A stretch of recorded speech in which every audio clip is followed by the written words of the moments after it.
This work is in my blood.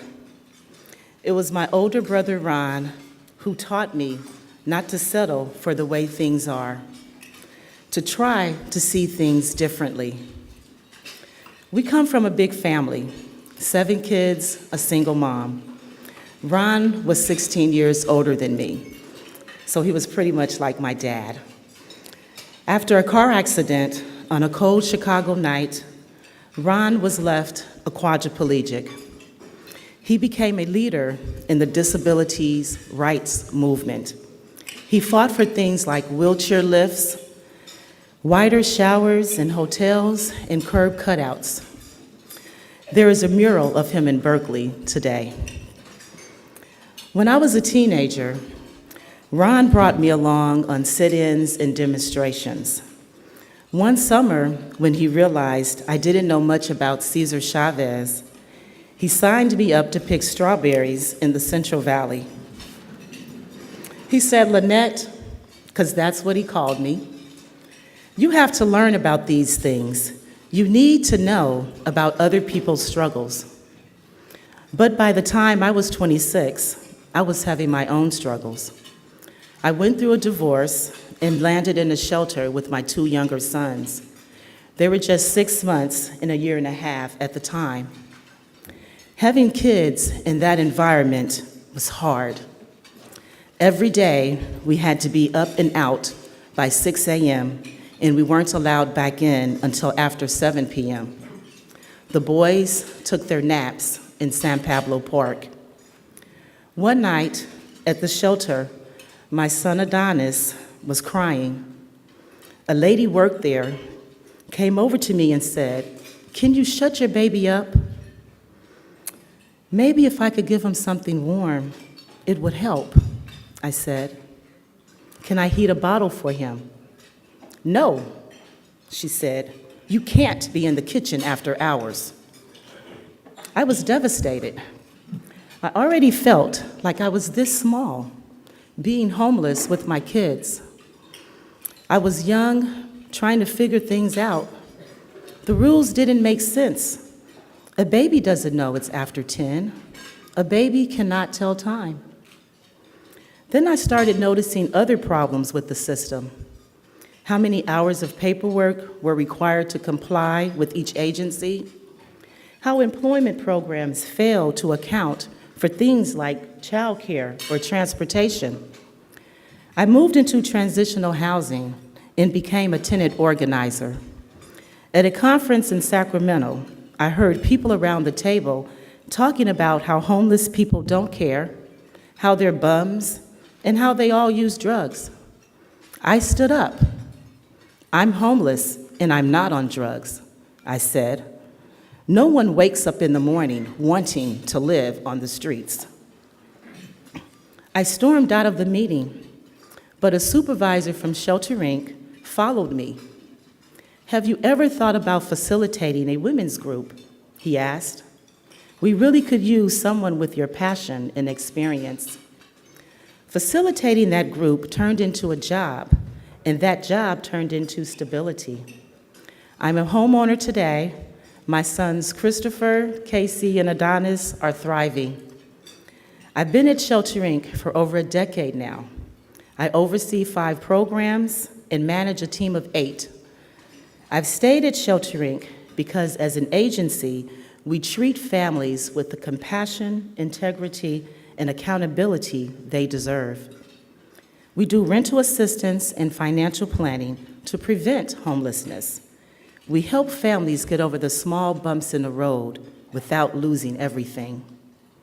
Our goal is to house people first and then address their barriers through employment, education, and counseling. Until someone has a roof over their head, it's hard for them to see the bigger picture. We work to keep families intact. We master lease over 200 units, places where they can build long-term stability. I first heard about Tipping Point a few years ago when I signed up for a training for grantee staff. It was led by a professor from UC Berkeley, and the topic was motivational interviewing. It's a technique that flips the traditional method of case management on its head. Instead of prescribing answers, it's all about listening for what people want and building on it. You say you want housing? Okay. How do you see yourself getting it? How can I help you? The challenges our clients face are complex: mental illness, substance abuse, underemployment. The idea that we know what's best for them is misguided. The sooner we align our efforts with their vision, our work becomes better. It made perfect sense. When I was homeless, it was my kids' safety and well-being that motivated me.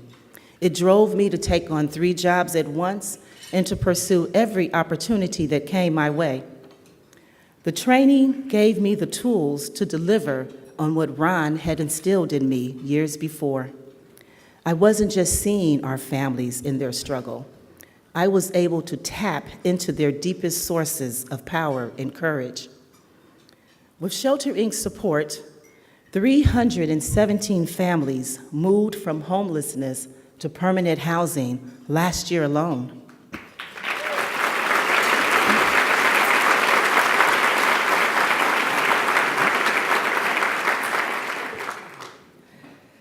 At most nonprofits in the Bay Area, the majority of the participants are Black and brown, but we've had very few people of color in leadership. We don't yet reflect the communities we serve. As a Black woman, I've internalized this divide over time. I think, oh, I'm fine here in the middle. I'll never get further anyway. I don't see others in top positions like me. Then I heard about the Emerging Leaders Fellowship. It struck me. Tipping Point is doing for me what I do for the families I serve. It's an opportunity to reconnect with what I really want and to figure out how to get there. In my 20 years in the sector, I've never heard of anything quite like it. The fellowship includes 2 retreats, one-on-one coaching, and monthly workshops. My 5-year vision is to break through, to take a seat at the table where decisions are made. When I think of poverty, the issue that affects me most is that the face of homelessness are often children. There are over 1,500 school-age homeless kids in our county, which is Contra Costa. I'm proud to work at an organization that does not settle for this. To my family who is here today, I love you.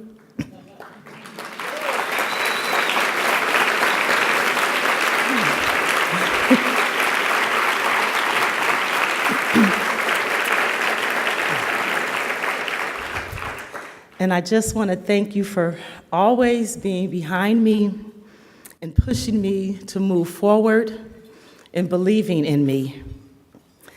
And to all of you who support leaders like me in changing the way we provide services, who choose not only to see homelessness, but to understand it, I truly thank you.